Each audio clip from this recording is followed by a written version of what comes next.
welcome to another episode of the Alley Report, part of the Zer's department. Today we're talking with author Micah Castle, author of A Home in the Darkness and The World He Once Knew. Thanks for coming on here. Yeah, no problem. Yeah. So would your one of your one of your well, not your latest, one of your more recent ones is The World He Once Knew, which is like a great like sci-fi horror. Yeah, I really liked it. I like there's an isolating aspect to it that I don't know. I feel like sci-fi does that well. Yeah. Uh, yeah, it's a lot like Blade Runner, Alien, Dead Space, Event Horizon, and then after I finished the book and it came out and everything, I watched Ghost in the Shell, and there was a lot of similarities in that too that I didn't even realize it existed until then. So I hope people who read it didn't think I like ripped them off because there's like one key aspect in that anime movie that's very important to the book that I didn't even know was a thing. So yeah, Yeah, that I've had that happen where I've written things and then I see something that's like, oh, this does a similar thing. The worst is when it's like, oh, well, this does it so much better that I'm just gonna go ahead and shelve what I was working on. yeah, um, yeah, that's an interesting thing that is such a core component of especially sci-fi horror. Like when you get into horror, there's always like I feel like with things like Star Trek, Star Wars is a big open universe to explore. And I feel like with horror, it's all about like you're confined to one ship, you're confined to one world. Like there's that isolating aspect. yeah. It's I think it's hard to do horror on a like a sci-fi like expansive level because that's just like so many things going on.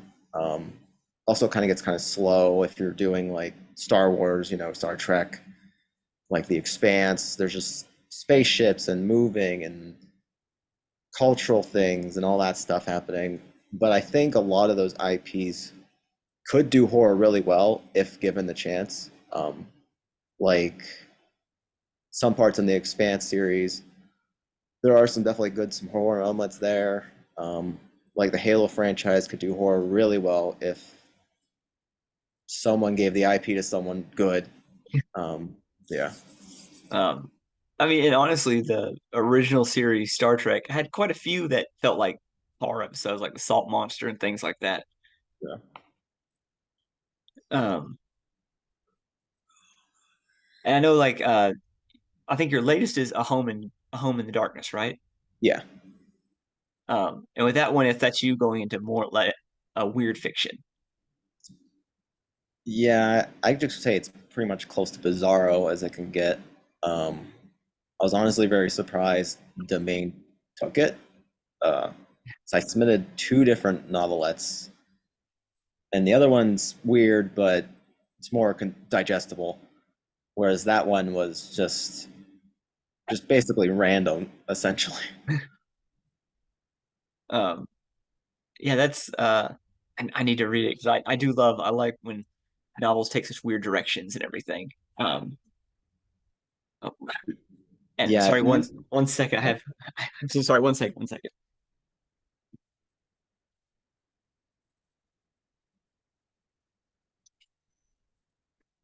I'm so sorry. I had a dog that started barking at a door, so I had to go open that door. It's not going to go in that room, but it just knows that that door needs to be open.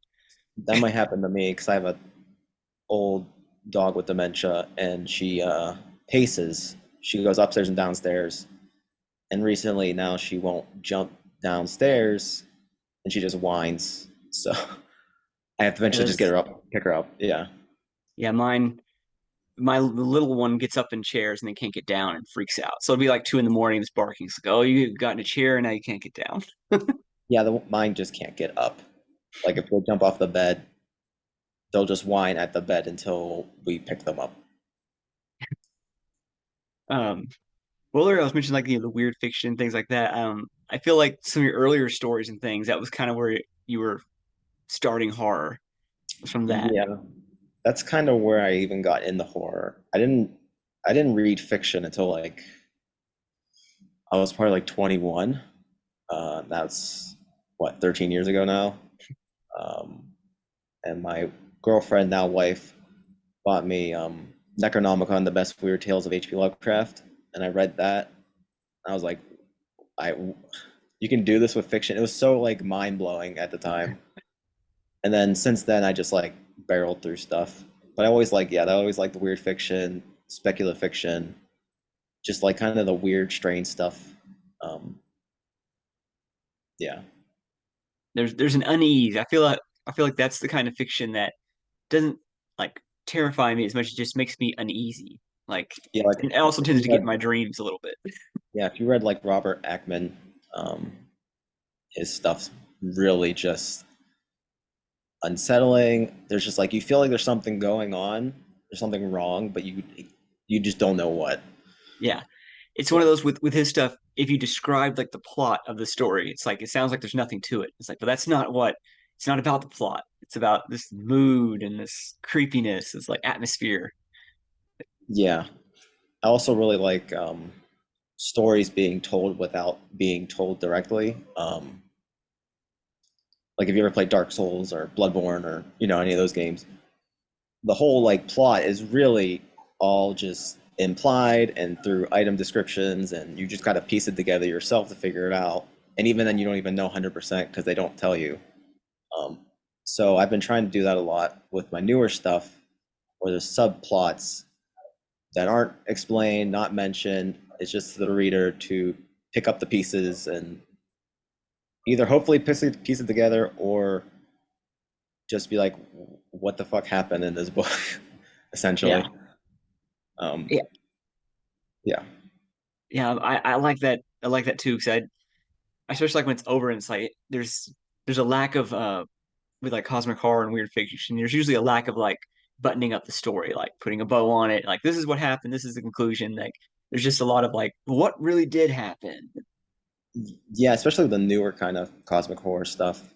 I'd say the older stuff is kind of, I won't say boring or like routine, but there's a guy, something happens, he goes mad or something like that, and then he wakes up from a dream, or some unexplained thing happens, and that's basically it. Like he sees the god or he reads the book or something, and then oh no, he's mad or he got put in an asylum, or it's just like you don't know what actually happened.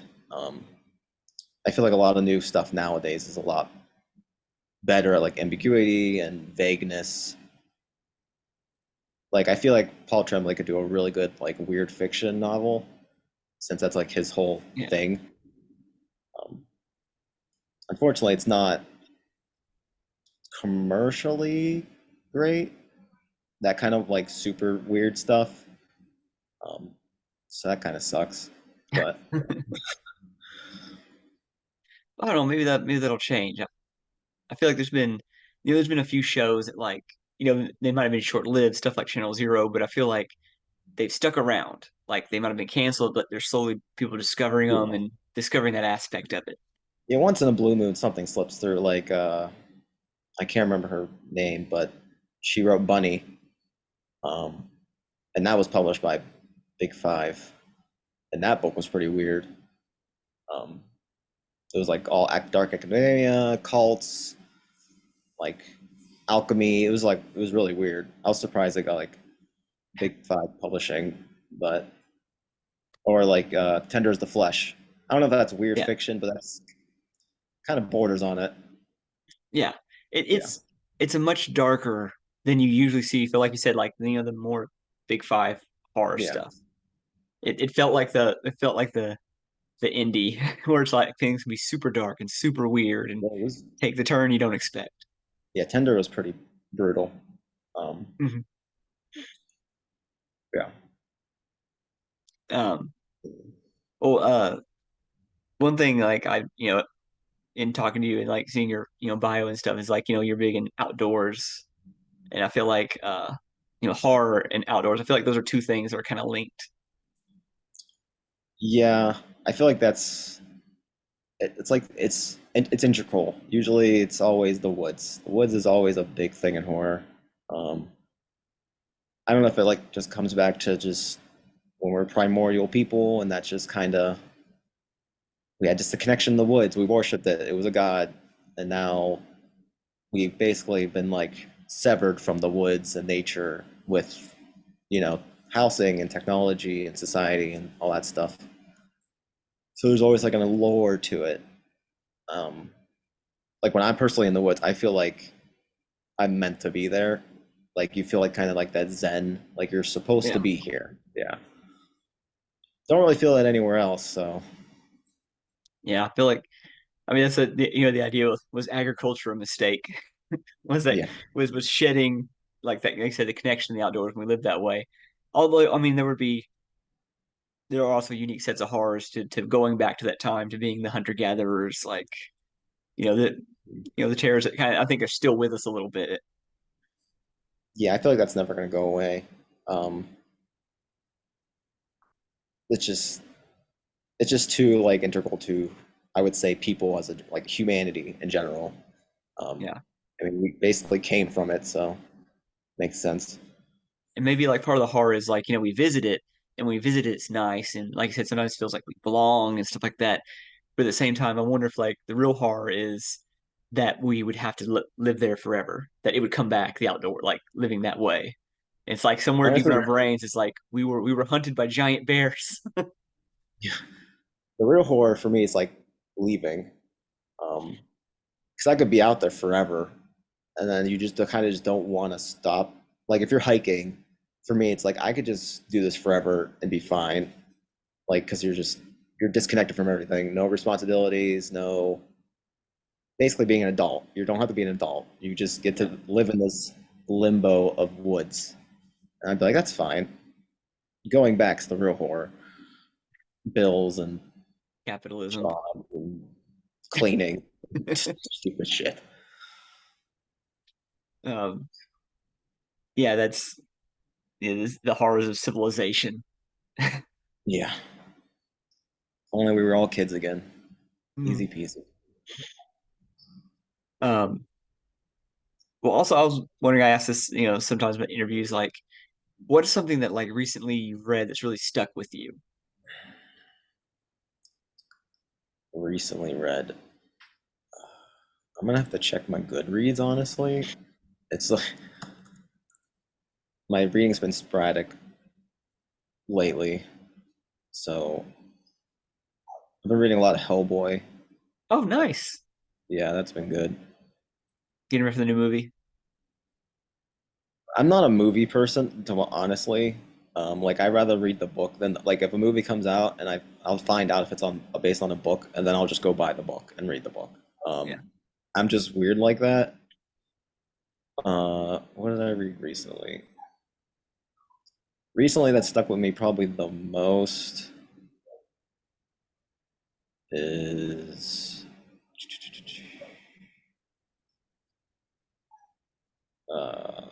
there's I don't want to like for like miss stuff. No.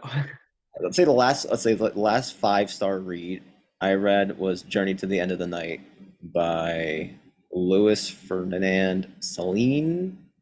It was published in 1932. Oh, okay.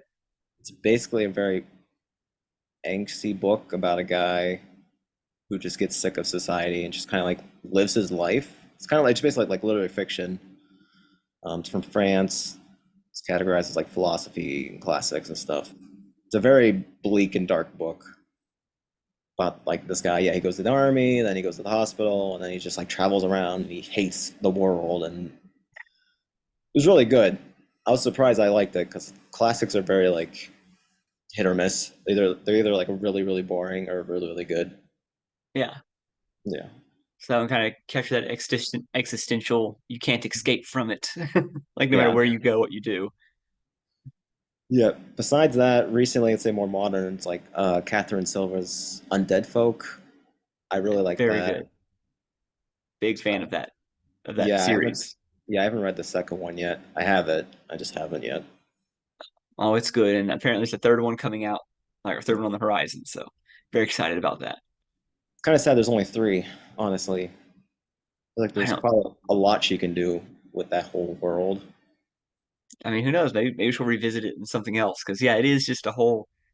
this whole great concept and this whole and it's good world building in that there was never an exposition dump. You just slowly unveil the horrors of this That world. that's the best kind of world building. It's just you learn it through the characters. You don't. It's not like fantasy where you establish all these rules and stuff, and you know, fantasy you just have to describe the buildings and the people and this and that to set the mood. Yeah, Yeah, just want to be thrown in, just in the middle of it. yeah. Um, well, I know I at least compared to someone like me, I feel like you're pretty prolific. So what's your approach whenever you start a story? Like, do you work on multiple things at once? Do you just stick with one thing until it's done? I I write just one thing at once. I try twice and it doesn't. It just feels like I'm getting nothing done when I'm doing twice and splitting it up because like I'm only like doing a little bit each one, and it just feels like it's longer. So I'd rather just barrel through one thing.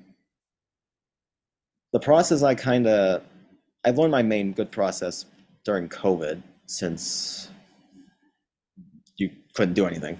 Um, Basically, it's like a churn where I'll outline one book.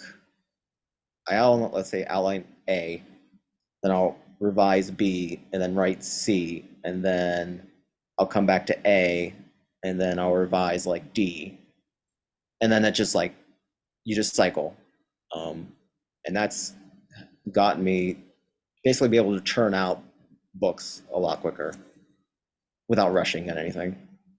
Yeah, like especially since you can come back to them for revisions, that gives that time to like let them sit for a bit before we come back to them. Yeah, I usually don't come back to them for like 10 months. Like I just started revising one book this month that I wrote the first draft in I think December of last year. I feel like that was Stephen King's advice. I feel like he said lets him sit for almost a year and then comes back to him like fresh Yeah, I eyes. do work on other things throughout the year.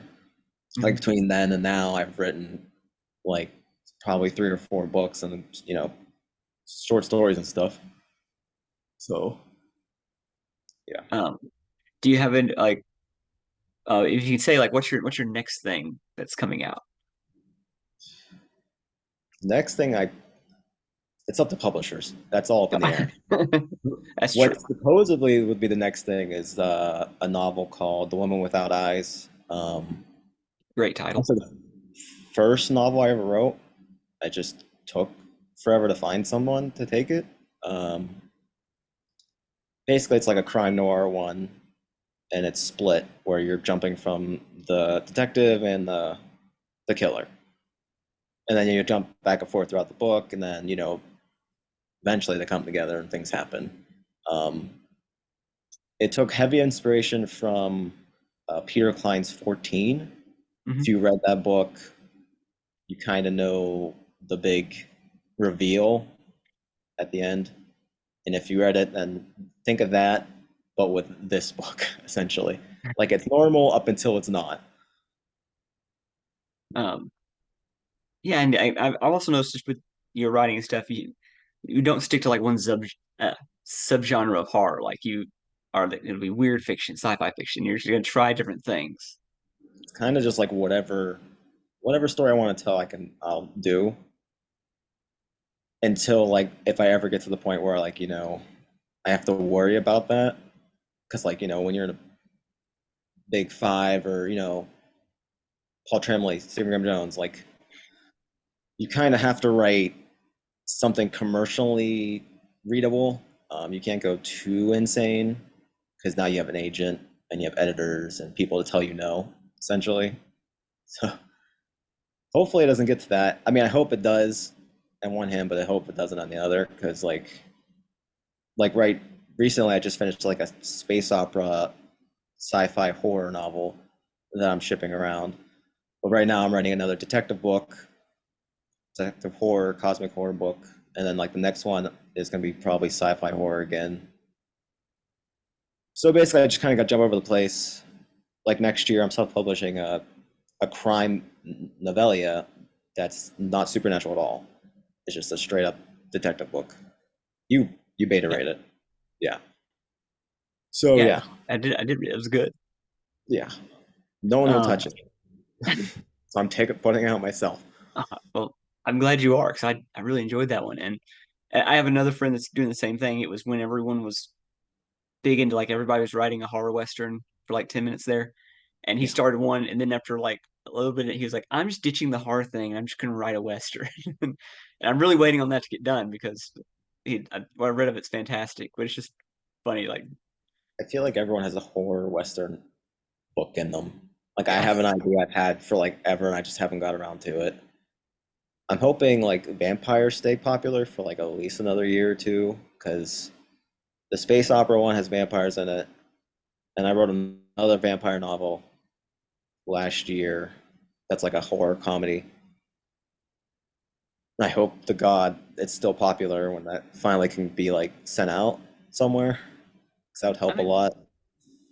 I feel like vampires are kind of like zombies in that like they're always they're always popular, like they're They're always. always popular, I but mean, they're there's always a peak, and then it just yeah, drops. Um, like zombies are not really they're popular, but it's not like 10 years ago where The Walking Dead was enormous. yeah. Yeah, That's the hard part. It's like we write something and you're like, oh, now would be the time for it. But it's like I don't know the tough of trying to chase a zeitgeist. yeah. Never chase to market. That's definitely what I've learned. Um, I like follow a lot of self-publishing stuff. There's a lot of people that write to market, and they can write fast enough to keep up with it because they're pretty insane output in that area.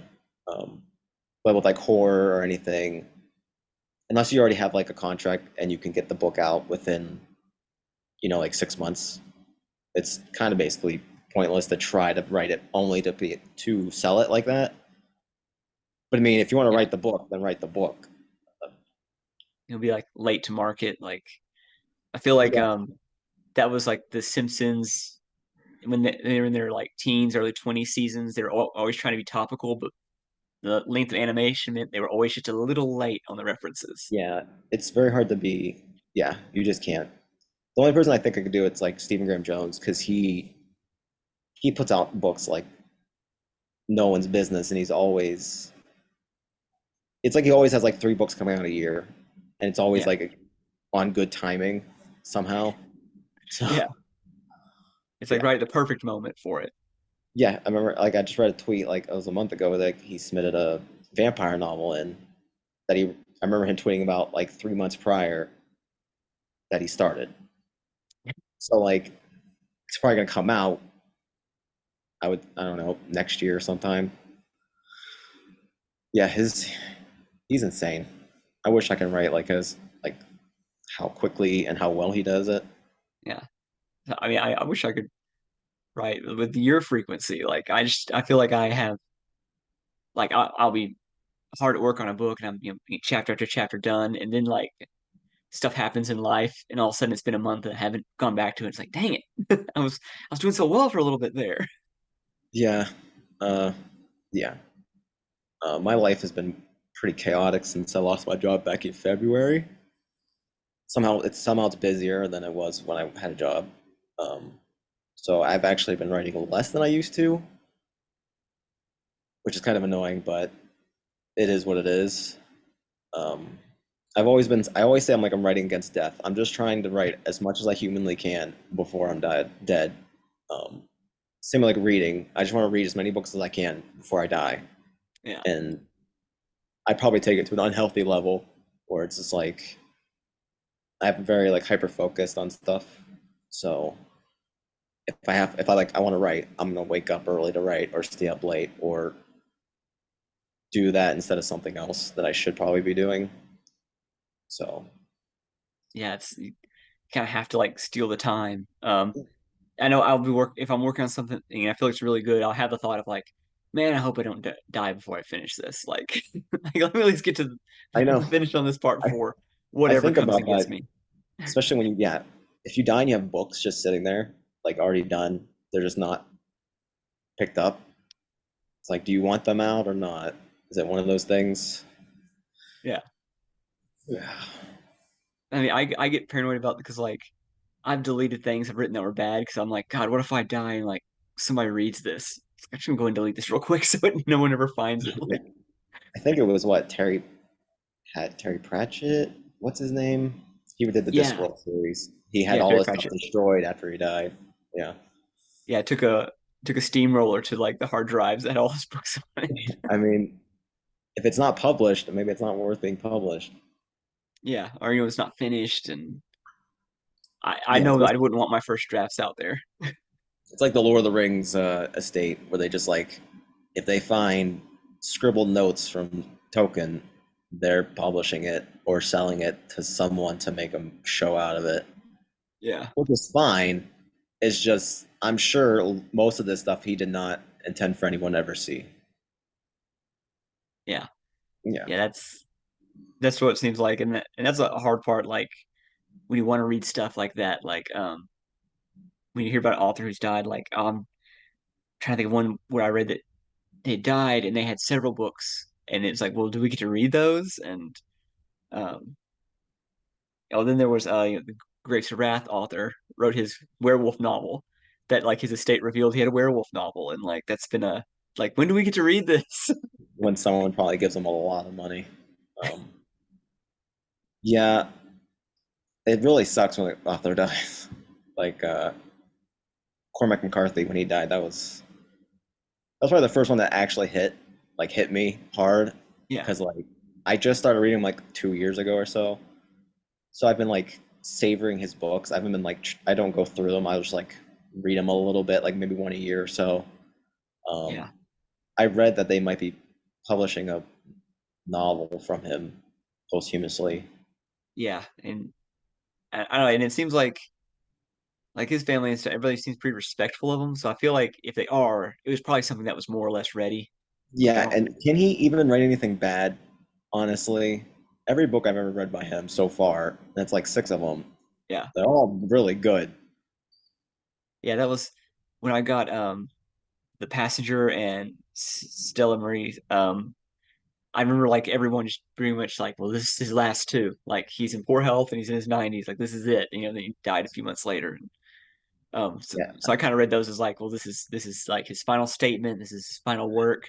And I was like, oh, there might be one more thing. Like that's yeah, I don't think he intended to die at the time. Because I remember there was talk of the road, or not the road.